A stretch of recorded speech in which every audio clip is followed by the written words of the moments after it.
Hi guys, நான் தான் உங்களுடைய ப்ரோக்ராம் ப்ரைன் பேசுகிறேன். இன்றைக்கி நம்ம ஒர்க்கிங் ஆஃப் பிடபிள்யூஎம் ரைட்டாக இப்போது நம்ம நிறைய பார்த்துட்டோம் இல்லையா. டைமர் பற்றி பார்த்தோம், ஐஎஸ்ஆர் வந்து எப்படி டைமரில் பிடபிள்யூஎம் யூஸ் பண்ணி பண்ணுறது.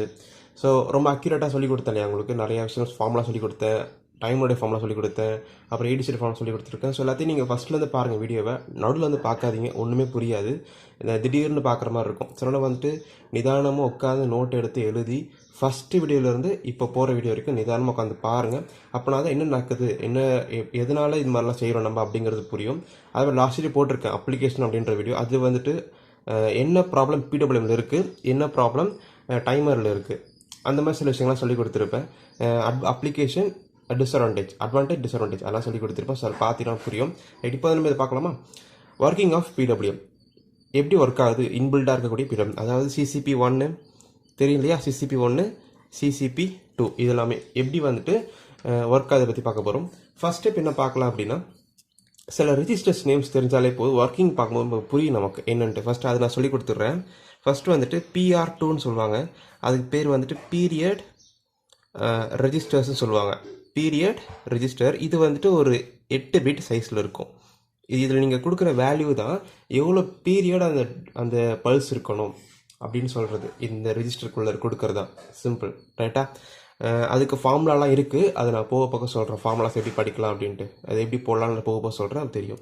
அடுத்து என்ன வேணும் நமக்கு, PR2 சொல்லி கொடுத்துட்டேன்னா, இப்போ அடுத்து வந்துட்டு TMR2ன்னு சொல்லுவாங்க.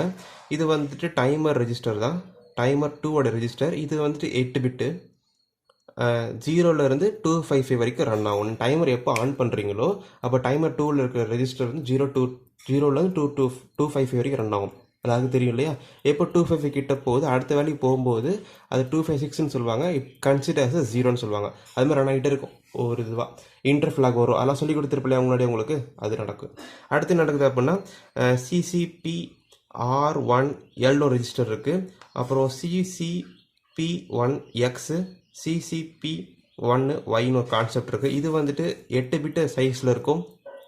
இது 1 பிட்டு சைஸு, இதுவுமே வந்துட்டு 1 பிட்டு சைஸ் தான். ஸோ எல்லாத்தையும் ஆட் பண்ணிங்க அப்படின்னா 10 பிட் வருதா, ரைட். இதுக்கு என்ன மீனிங் அப்படின்னா, பிடபிள்யூஎம் வந்துட்டு PIC 69877 ஐசியில் வந்துட்டு 10 பிட் இன் சைஸில் இருக்குன்னு சொல்கிறாங்க. இதில் simple 10 bit IC 10 bit resolution. So இது வந்து எதுக்கு யூஸ் பண்ணுறாங்க, பீரியட் ரெஜிஸ்டருக்காக யூஸ் பண்ணுறாங்கன்னு சொன்னேன். அப்போ இந்த மூணுமே எதுக்காக யூஸ் பண்ணுறாங்க அப்படின்னா, டியூட்டி சைக்கிளுக்காக யூஸ் பண்ணுறாங்க. ஸோ டியூட்டி சைக்கிள் நீங்கள் ஏதாவது மாற்றங்கள் செய்யணும் அப்படின்னா நீங்கள் இந்த 10 பிட் ரெஜிஸ்டர் 10 பிட் இதை யூஸ் பண்ணிக்கலாம். பீரியடில் ஏதாவது சேஞ்ச் பண்ணோம் அப்படின்னா நீங்கள் இதை யூஸ் பண்ணிக்கலாம்.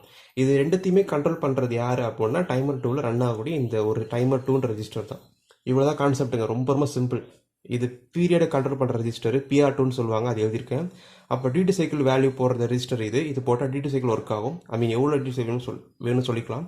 அப்போ டைமர் 2 இதை யூஸ் பண்ணி நம்ம எல்லாத்தையும் கண்ட்ரோல் பண்ண போகிறோம். ரொம்ப சிம்பிள் ரைட்டா. இப்போ இது பிளாக் டயக்ராம் பார்த்தீங்க அப்படின்னா ரொம்ப சிம்பிளாக புரிஞ்சிடும். இப்போ பார்க்கலாமா, லெட் ஸ்டார்ட். இப்போ நம்ம வந்துட்டு என்னென்ன இருக்குன்ற எக்ஸ்பிளைன் பண்ணிடுறேன். ஏன்னா அப்போ தான் வந்துட்டு எக்ஸ்பிளைன் பண்ணும்போது இதை புரியும் நல்லாயிருக்கும். ஃபஸ்ட் என்ன பார்த்தீங்கன்னா, இதில் வந்துட்டு என்ன இருக்குது, 10 பிட் ரெஜிஸ்டர் கொடுத்துருக்கேன். இது டியூட்டி சைக்கிள் கண்ட்ரோல் பண்ணுறதுக்கான ரெஜிஸ்டர். அடுத்து இங்கே ஒரு கம்பேரேட்டர் இருக்குது, இது 2 கம்பேர் ஆகிறதுக்காக வச்சுருக்கேன். அடுத்து இங்கே ஒரு PR2 ரெஜிஸ்டர் இருக்குது, இது 8 பிட் ரெஜிஸ்டர், இது 10 பிட் ரெஜிஸ்டர். 8 பிட் ரெஜிஸ்டரோட இது கம்பேர் ஆகும், புரியுதா, ரைட்டு. இது கம்பேரேட்டிவ் ரீசெட் ஆகுன்ற மாதிரி போட்டிருக்கேன், அது ஏது ரீசெட் ஆகுன்றதை போக போக சொல்கிறேன். அடுத்து இதில் இந்த 2 கம்பேரேட்டர் எதோட கனெக்ட் பண்ணியிருக்கேன் அப்படின்னா, இந்த ஃப்ளிப்பாப்போட கனெக்ட் பண்ணியிருக்கேன். ஃப்ளிப்பாப் RS ஃப்ளிப்பாப் சொல்லுவாங்க.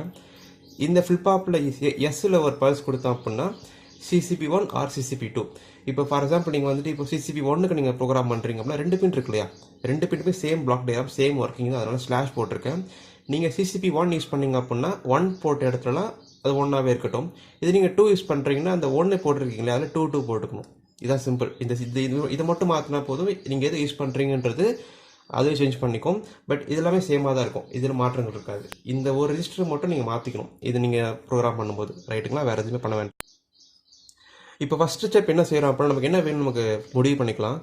ஒரு டிஃபால்ட்டாக ஒரு பல்ஸு, இது வந்துட்டு என்னது பீரியடு ரைட்டா, டியூட்டி சைக்கிள். இதான் பீரியட் தேவை இல்லையா, இதுதான் தேவை நமக்கு.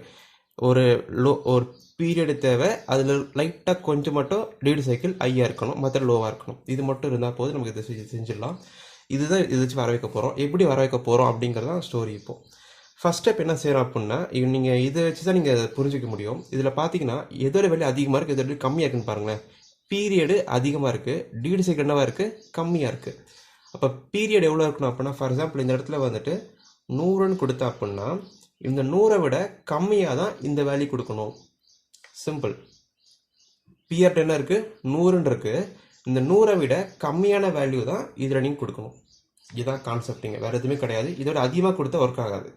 ஓகே, இப்போ 100ன்னு கொடுத்துருக்கேன்னா, இப்போ ஃபார் எக்ஸாம்பிள் டோட்டல் பீரியட் வந்துட்டு 100 இருக்குது அப்படின்னா அதில் பாதி 50ன்னு வச்சுக்கிட்டோன்னா இங்கே 50 நான் கொடுக்குறேன்.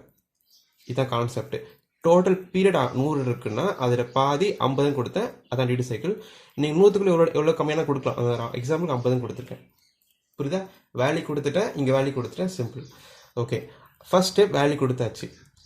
அடுத்த ஸ்டெப் என்ன நடக்குது உள்ள அப்படின்னா, வேல்யூ கொடுத்துட்டீங்க இல்லையா, அடுத்த ஸ்டெப் என்ன நடக்குதுன்னு பாருங்களேன். இங்கே வரும் வேல்யூ கொடுத்தோடனே நடக்கிற விஷயம் அது. இந்த லைன் வந்துட்டு இந்த பாக்ஸுக்கு மட்டும் கிடையாது, இந்த ஃபுல் பாக்ஸுக்கே அது. இந்த ஃபுல் பாக்ஸுக்கு நீங்கள் ஒரு வேல்யூ நீங்கள் எதாவது ஃபிட் பண்ணிட்டீங்கன்னா போதும். அது என்ன செய்யுது அப்படின்னா, ஒரு பல்ஸ் வந்துட்டு இந்த செட்டுன்ற பின்னுக்கு கொடுக்குது. ஜஸ்ட் இமேஜின் பண்ணிக்கோங்க, வேல்யூ ரெண்டு வேல்யூ கொடுத்துட்டீங்க. வேல்யூவை இந்த பாக்ஸுக்கு நீங்கள் கொடுத்த உடனே இந்த பல்ஸுக்கு உள்ளே வரும். ஃபர்ஸ்ட் ஸ்டெப் இதான், இதை ஃபர்ஸ்ட் ஸ்டெப்னு வச்சுக்கலாமா. ஃபர்ஸ்ட் ஸ்டெப் இது உள்ளே வருது, செட்டுன்ற பின்னுக்கு ஒரு பல்ஸ் கொடுக்குது. அப்போ டிஃபால்ட் அது என்னவா இருக்குது அப்படின்னா லோவாக இருக்கணும். அந்த சிசிபி ஒன்று சிசிபி ஏதோ ஒரு பின் லோவாக இருக்குது. நீங்கள் எப்போ இந்த பல்ஸ் நீங்கள் வேல்யூ கொடுக்குறீங்களோ அப்போ என்ன ஆகுதுன்னா ஒரு பல்ஸ் கொடுக்குதா, அப்போ செட் ஆகுது. செட் ஆயிடுச்சு, வேல்யூ போட்டு செட் ஆயிடுச்சு. ரைட்டு, இந்த லைன் முடிச்சா இது ஃபர்ஸ்ட் ஸ்டெப்பு முடிச்சிட்டேன். அடுத்த ஸ்டெப் என்ன, இது செகண்ட் ஸ்டெப். இது செகண்ட் ஸ்டெப். அடுத்த ஸ்டெப் என்ன பண்ணுறோம் அப்படின்னா, டைமர் 2 என்ன பண்ணுறீங்க, ஆன் பண்ணி விட்றீங்க. டைமர் 2 ஆன் பண்ணுறீங்க. டைமர் 2 ஆன் பண்ணி என்ன ஆகும் அப்படின்னா, எப்படி தெரியும் இல்லையா, 0லேருந்து 255 வரைக்கும் நம்ம டிஃபால்ட்டாக ரன் ஆகிட்டு இருக்கோம். பேஸ்ட் ஆன் ப்ரீஸ்கூல் வேல்யூக்கு ரன் ஆகிட்டு இருக்கோம். ரைட், ரன் ஆகுது. இப்போது எப்போ இந்த சிசிபி இந்த வேல்யூவும் இந்த வேல்யூ எப்போ கம்பேர் ஆகுதுன்னு பார்க்குது. இது ரன் ஆகிட்டு தானே இருக்குது, இந்த வேல்யூ ரன் ஆகிட்டு இருக்குது. இங்கே 50ன்னு கொடுத்துருக்கேன். இங்கே எப்போ இந்த பாக்ஸ்க்குள்ள 0 1 2 3 4 சொல்லி ரன் ஆகிட்டே இருக்குது. எப்போ எந்த கட்டத்தில் இது 50ன்னு வருதோ அப்போ என்ன ஆகுது, கம்பேர் ஆயிடுதா. அப்போ கம்பேர் ஆகிட்ட உடனே இது வழியாக ஒரு பல்ஸ் கொடுக்குது. இப்போது ரைட்டா, இப்போ இங்கே இது பார்த்து இதை சைமல்டேனியஸாக இதையும் பார்த்துணும் நீங்கள். இது டிஃபால்ட்டாக இனிஷியல் ஆயிருச்சு. ஆனால் அது கம்பேர் ஆகிற வரைக்கும் இது என்னவா இருக்குது, ஐயாவே இருக்குமா, இதுன்னு பார்த்துக்கணும். இது கம்பேர் ஆயிடுச்சு, இது ஒரு பல்ஸ் கொடுக்குறோம். கொடுத்து என்ன வருதுங்க, ரீசெட்டுக்கு போகுது. தெரியுதா உங்களுக்கு, கம்பேர் ஆகிட்டு அந்த பல்ஸ் எங்கே போகுது, அந்த பல்ஸு ரீசெட்டுக்கு போகுது. அப்போது ஐயாவே இருக்குது, ஏதோ ஒரு இன்ஸ்டன்ட்டில் இது கம்பேர் ஆகிட்டு 50ன்னு வந்துடுது. அப்போ அது லோவாகுது. புரியுதுங்களா, லோவாயிருச்சு. ரைட்டு, இப்போ லோவாயிருச்சா, இதோட வேலை முடிஞ்சிருச்சு, அவ்வளோதான். இப்போ அடுத்து அப்படியே இங்கே வருது. ஏன் இங்கே வரணும், ஏன்னா இது 100ன்னு இருக்குது. இன்னும் ஸ்டில் ரன் ஆகிட்டு தான் இருக்குது. ரன் ஆகிட்டே இருக்கிறதுனால இப்போ ஏதோ ஒரு கட்டத்தில் 51 52 ஏதோ ஒரு கட்டத்தில் வந்துட்டு ரன் ஆகிட்டே இருக்குது. இப்போ ஏதோ கட்டத்தில் 100ன்னு வந்துடுது. அப்போ என்ன ஆகுது, இதோட கம்பேர் ஆகுது. அப்போ இது கம்பேர் ஆகிற வரைக்கும் என்னவா இருக்கும் அப்படின்னா, இந்த இது வந்துட்டு லோவாகவே இருக்கும். ஆமாம் தானே, இனிஷியலாக இது லோ ஆகி விட்டுடுது. அடுத்து இதை கம்பேர் ஆகிற வரைக்கும் அது லோவாகவே இருக்கும். எது வரைக்கும் லோவாக இருக்கும் அப்படின்னா, அடுத்த இந்த டைமர் 0 வந்து டைமர் 2வோ இது கம்பேர் ஆகிற வரைக்கும் 100ன்ற வேல்யூ வர வரைக்கும். ஃபர்ஸ்ட்டு 50 வந்துருச்சு, அடுத்து 51 58 53 அடுத்து ஒரு 50 வர வரைக்கும் 100 கம்பேர் ஆகிற வரைக்கும் வெயிட் பண்ணுது. அப்போ அது லோவாகவே இருக்கும். ஏதோ ஒரு இன்ஸ்டன்ட்டில் கம்பேர் ஆயிடுச்சு அப்படின்னா அந்த பல்ஸ் எங்கே போகுது, திரும்ப பாருங்களேன், அந்த பல்ஸ் எங்கே போகுது, செட்டுக்கு போகுது. அப்போது திரும்ப ஐயாயிருச்சா, கான்செப்ட் புரியுதா, இதான் மெயின் கான்செப்ட். திரும்ப ஐயாயிருச்சு. ஓகே, அதே இடத்துல வேற ஒன்று நடக்குது. என்ன நடக்குது அப்படின்னா, இது என்ன ஸ்டெப் 1னா, இது ஸ்டெப் 2, இது ஸ்டெப் 3 கம்பேர் ஆகுது. திரும்ப கம்பேர் என்ன பண்ணுது, ஸ்டெப் 3னா ஸ்டெப் 4 வச்சுக்கலாமா. ஸ்டெப் 4 வந்துருச்சு. ஸ்டெப் 1 வந்துட்டு ஃபர்ஸ்ட் ஐ பண்ணுது இந்த இடத்த, அப்புறம் அது ஐயாவே மெயின்டைன் ஆகுது. இது எப்போ கம்பேர் ஆகுதோ அந்த இடத்துல ரீசெட் ஆகுது. ரீசெட் ஆயிடுச்சு. திரும்ப ரீசெட் ஆயிடுச்சா, மீன் செட் ஆயிடுச்சு. அப்போது லோவாகவே இருக்கும். எது வரைக்கும் லோவாக இருக்கும் அப்படின்னா, இது ரெண்டு கம்பேர் ஆகி லோவாக இருக்கும். அப்போது லோவாக கம்பேர் ஆயிடுச்சு அப்படின்னு ஒரு இடத்துல கம்பேர் ஆயிடுச்சுன்னா அந்த பின்னும் செட் ஆயிடுது. திரும்ப மேலே இந்த பாயிண்ட்டு திரும்ப வந்துடுது, இந்த இடத்துக்கு இந்த லைனுக்கு திரும்ப வந்துடுது. ரைட், வந்துருச்சு. இப்போது வந்துருச்சு. ரைட், அப்போ நம்ம இங்கே இது சொல்லணும் இல்லையா, வந்துருச்சு. அப்படி இப்போ என்ன பண்ணுறாங்கன்னா, அது கம்பேர் ஆகிட்ட பிறகு இந்த இடத்துல இந்த டைமர் 2வை அதுக்கு மேலே ரன் பண்ண விடாமல் 5th ஸ்டெப்பில் வந்து ரீசெட் பண்ணிடுறாங்க. நீங்கள் எதுவுமே பண்ண வேண்டாம். நீங்கள் ஜஸ்ட் வேல்யூ இது கொடுத்தா போதும், இது வேல்யூ கொடுத்தா போதும், அதுவே எல்லாம் பண்ணும். நீங்கள் உட்காந்து ரீசெட் பண்ணணும், கம்பேர் ஆன பிறகு செட் ரீசெட் நீங்கள் எதுவும் பண்ண வேண்டாம். அதுதான் பிடபிள்யூமோட அட்வான்டேஜ். நீங்கள் கோடிங்கை தொடவே கையை வைக்கக்கூடாது, அதுவும் ஆட்டோமேட்டிக்காக பண்ணும். இப்போ கம்பேர் ஆயிடுச்சு அப்படின்னா செட்டும் பண்ணது அட் த சேம் டைம் திரும்ப ரன் ஆகணும் இல்லையா, அடுத்து திரும்ப இதே மாதிரி பல்ஸ் திரும்ப இங்கே வரணும். ரன் ஆகிட்டே இருக்கிறதுனால இந்த டைமை டூ ரீசெட் பண்ணி விட்டுறாங்க. அதான் ரீசெட் ஈக்குவல் 0 போட்டிருக்கேன். ஸோ புரியுதா? திரும்ப பாருங்களேன், டைமர் 0 ஆயிடுச்சு, திரும்ப 0லேருந்து ரன் ஆகிட்டு இருக்கு. எப்போ இந்த ரெண்டு வேல்யூமும் கம்பேர் ஆகுதோ, கம்பேர் ஆகிற வரைக்கும் ஐயாவே இருக்கும்.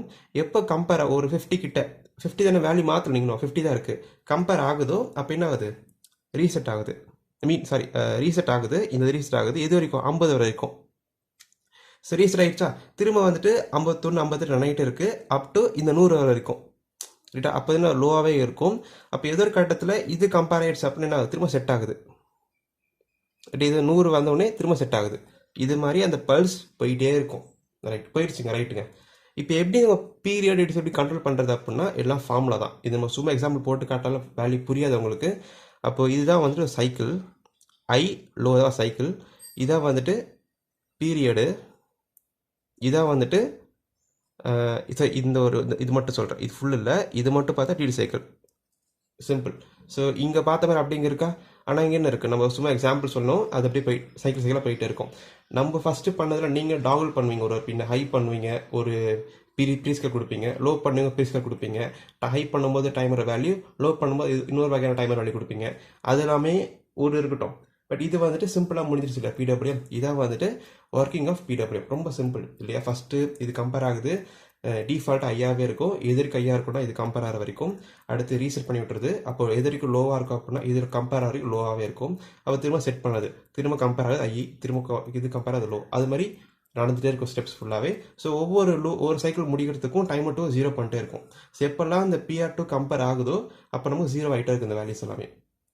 ஸோ இதான் கான்செப்ட். அடுத்தபடி என்ன பார்க்கலாம் அப்படின்னா இதே ஃபார்முலாஸ். நம்ம சும்மா 100 50 போட்டிருக்கோம் இல்லையா, அப்படி இல்லாமல் எப்படி ஒரு ஃபார்முலா வழியாக இந்த வேல்யூஸ் கொண்டு வரதுங்கிறத அடுத்த பார்க்கலாம். ஸோ இதான் இந்த வீடியோ. ஸோ இந்த வீடியோ உங்களுக்கு பிடிச்சிருந்ததுன்னா லைக் பண்ணுங்கள், ஷேர் பண்ணுங்கள், சப்ஸ்கிரைப் பண்ணுங்கள். அண்ட் இந்த வீடியோ சென்டரில் குரூப் ஒன்று இருக்குது, நீங்கள் வேணும்னா கண்டிப்பாக நீங்கள் ஜாயின் பண்ணிக்கலாம். And then is bye from programme parade and have a nice day guys. Bye.